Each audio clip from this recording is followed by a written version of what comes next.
hello good morning আজি ক'ত গৈ আছো অলপমান টাউনলৈ ওলাই গৈ আছো আপোনালোকে চাই থাকিব আৰু লগত আহিছে মা চাই দিয়া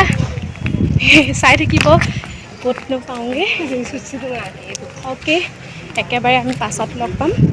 একেবাৰে টাউনলৈ গৈ লওঁ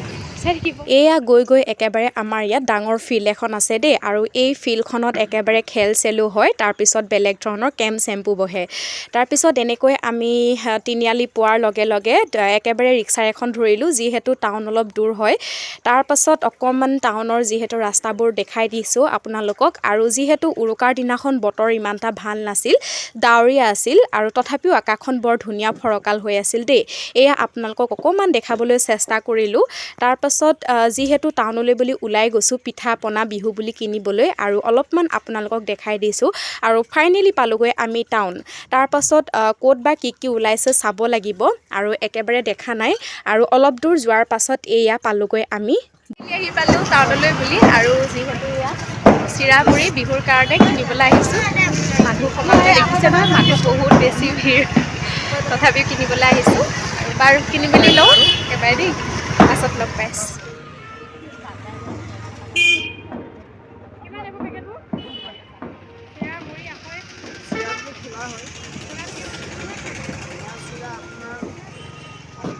এনেকৈ আমি চিৰা মুড়ি লৈ ল'লোঁ এই দাদাজনৰ দোকানৰ পৰাই আৰু যিহেতু পিঠা কমকৈ বিকা হৈছে আৰু উৰুকাৰ দিনাখনৰ বতৰ একেবাৰে বেয়া তাৰপাছত চালোঁগৈ একেবাৰে কাপোৰ দেই আহক চব 300 ল'ব দেই কিমানকৈ দিছে এতিয়া এইবোৰ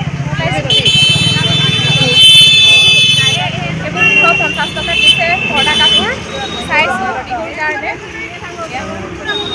চাওঁ কি হয় লওঁ নে নলওঁ পইচা থাকিলে ল'ম যদি নহয় আৰু নলওঁ আৰু কিন্তু ভাল লাগিছে ন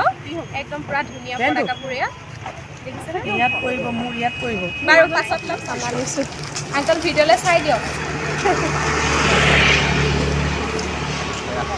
বিহু বতৰ চানা ল'বলৈ আহিছিলে আৰু এয়া একেবাৰে তিলৰ পিঠা দেই একদম বৰ ধুনীয়া বনাইছে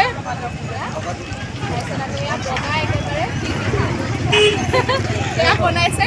ঘৰত এবাৰ বনোৱা নাই যিহেতু এয়া কিনিবলৈ আহিছোঁ আপোনালোকে চাই থাকিবনে আপোনালোকক দেখুৱাইছোৱে নহয় আৰু এই বৰমাজনী বৰ ধুনীয়া পিঠাবোৰ বনাইছে আৰু এইখনৰ পৰাই ফাইনেলি লৈ লোৱা হ'ল তিল পিঠা তাৰপিছত ঘিলা পিঠা নাপালোঁ মনৰ ইচ্ছা পিঠাবোৰ নাপালোঁ যদিও বিহুৰ বতৰত পিঠা কিনিবলৈ ওলাই আহিলোঁ লৈ ল'লোঁ দেই আৰু এয়া একেবাৰে ৰাতিয়ে হৈ গ'লগৈ আমাৰ ঘৰলৈ পোৱা আৰু টাউনৰ অকণমান পৰিৱেশবোৰ আপোনালোকক দেখাই দিছোঁ একেবাৰে টাউনত মানুহৰ ভিৰ যিহেতু গাড়ী মটৰো বহুত বেছি ভিৰ আৰু গধূলি সময়কণ যে খুব বেছি ভাল লাগে নহয় জানো গাড়ী মটৰবোৰ গৈ থাকে তাৰপাছত মায়ে ক'লে যে বতৰটো বৰ ঠাণ্ডা লাল চাহ বিচাৰিলে হোটেলত লাল চাহ নাপালোঁ আৰু এনেকৈ গাখীৰ চাহকে খাই দিলোঁ আৰু আমি মা মই দুইজনীয়ে একেবাৰে চাহ খাবলৈ আহিছোঁ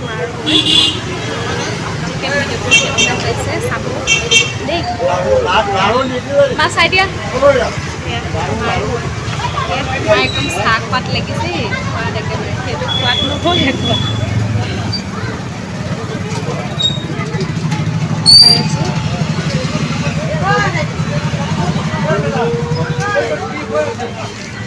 ঠাণ্ডাৰ বতৰ বহুত ঠাণ্ডা পৰিছে আৰু কি ক'ম আপোনালোকে বাৰু চাই থাকিব ব্লগবোৰ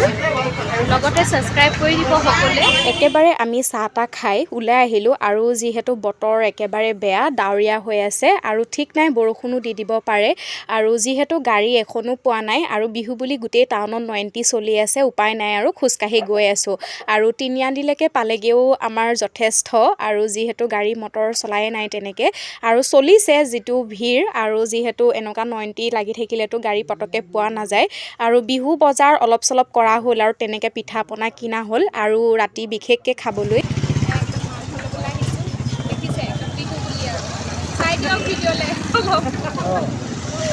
বিহু বুলি একেবাৰে মাংস কিনিবলৈ আহিছোঁ ব্ৰইলাৰ মাংসই হ'ব লোকেল চোকেল কাইলৈহে চলিব দেই মই উঠিছোঁ নে আপোনালোকে সকলো বিহু এনজয় কৰক